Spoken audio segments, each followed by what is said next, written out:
Hello guys, good evening. Welcome to my YouTube channel. At syempre kung bago ka pa lang, don't forget to subscribe to my channel. Hit the like, share, and comment down below kung nagustuhan mo or kung ano man ang suggestions mo sa aking gagawing video. So, ang gagawin kong video for today, for tonight is kung paano ko ba gamitin yung Picsart at kung paano ako gumawa ng thumbnails using Picsart. So, kailangan meron kayong Picsart. So, ganito. So, meron na ako. Ito siya. So, kailangan may Picsart kayong application. Download nyo lang yan sa Play Store for Android phone and sa Apple Store naman para sa mga Apple na phone. So, ayan. Punta tayo sa Picsart. At syempre, kailangan naka-wifi ka or data para mabilis. So, ayan. Punta tayo sa color backgrounds. Then, sa tools. Ito, makikita nyo yung tools dito. Yung second lang yan, no? And then, punta tayo sa crop. Ayan. Yan yung mga sizes kung saan nyo siya gagamitin. So, gagamitin natin tong thumbnail sa may YouTube. So, ayan. I-click lang natin yung YouTube. Kasi itong gagawin natin is for YouTube thumbnail. Thumbnail for YouTube. So, pindutin lang natin yung check sa itaas. Sa may right side. So, ayan. And then, hanapin natin yung add photo dito. Ayan. Add photo. Ayan. So, itong ilalagay ko. And then, click lang yon. Then, add one. Ayan. Siyempre, in-screenshot ko lang yan para yan yung mauna doon. So, ika-crop ko siya. Ayan.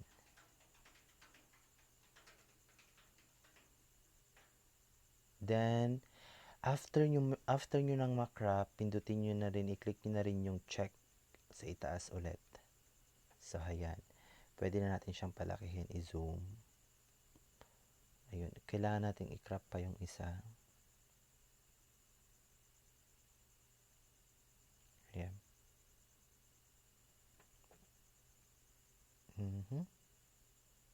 So, ayan. Then, kapag okay na yon, pindutin nyo lang ulit yung check. And then, text. Hanapin natin yung text dito. So, andito lang yan. Ayan, text. And then, magta-type ako ng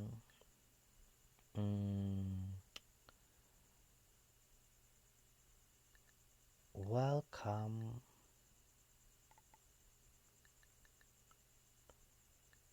to my ayan. Yan muna yung aanuhin ko, yung ilalagay ko. Welcome to my. Then, pindutin natin yung check kung okay na yung text na tinype natin. Pindutin nyo lang yung check. And then, para maging visible siya, syempre, merong dito din makikita yung color, yung font, then yung stroke. Yung font dito, pwede kayong mamili dyan kung anong font. So, ang napili ko kasi is eto na, yung dati kong ginagamit. Pwede rin tong Sigmar 1. Ito kasing ginagamit ko lagi, itong Limelight. So, para maging visible siya, syempre ibahan natin yung color, then yung stroke. So, yung color, yan, yung kulay. Ganyan. Hihihihi. Then, stroke. So, black. Para maganda.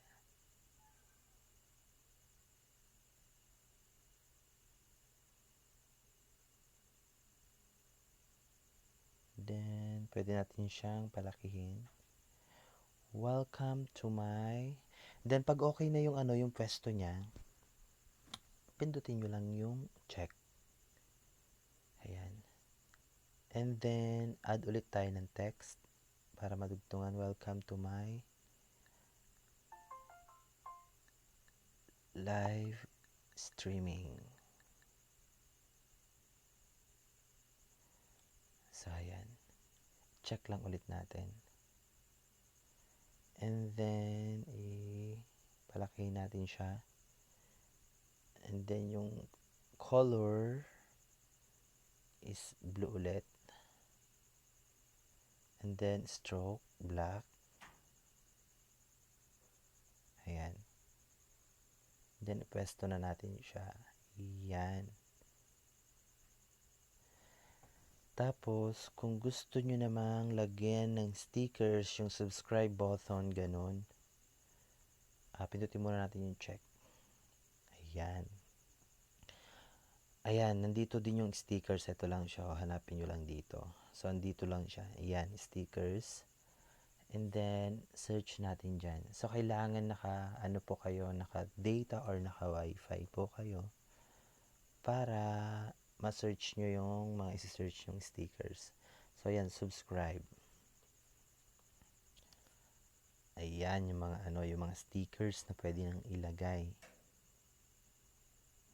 So, ang ilalagay ko is itong ito.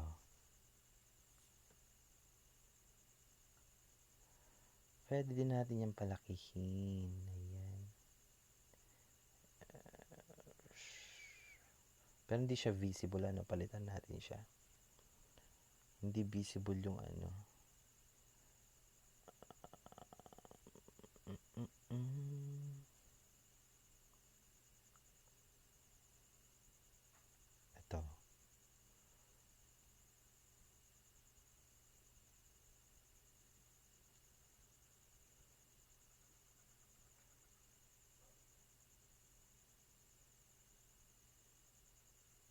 Ayan.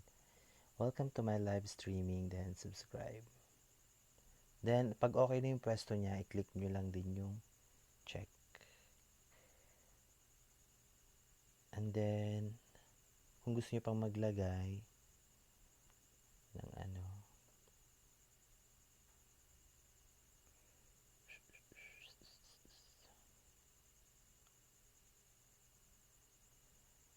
ayan, scroll nyo lang.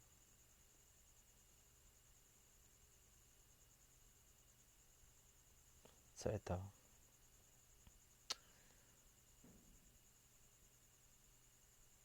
Ang tagal. So, ika-crop ko yan kasi meron naman ng subscribe dyan. So, ika-crop natin siya. Ika-crop.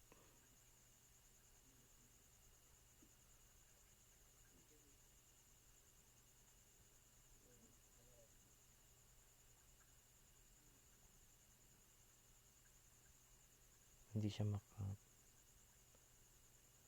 Add ulit tayo ng sticker. Ito.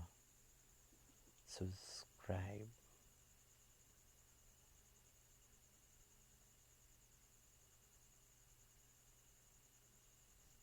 Ayan. And then, pag okay na para sa inyo, yung ginawa nyo, pindutin lang natin yung arrow dito sa right. Itong naka-white circle sa taas. Click natin yan para i-save. Then, pindutin lang yung save. Then, save again. And then, done. Pag pinindot nyo itong gallery, madodouble save po siya. So, kailangan itong done lang para isang file lang yung ma-save. Ayan, done. And then, exit na. So, pupunta tayo sa YouTube Studio para maglagay na.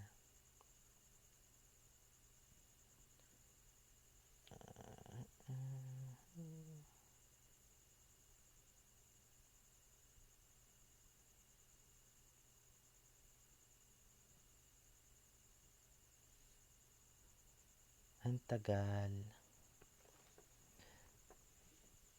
So, ito yung live streaming ko kanina. Sorry. Yan. So, edit. And then, edit. Custom thumbnails. Pindutin natin yan. And then, lagay na natin yung ginawa nating na thumbnail. Then, select. And then, save. Ayan.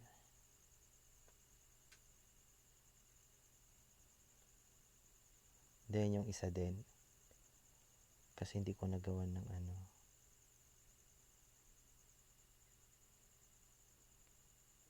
Ayan.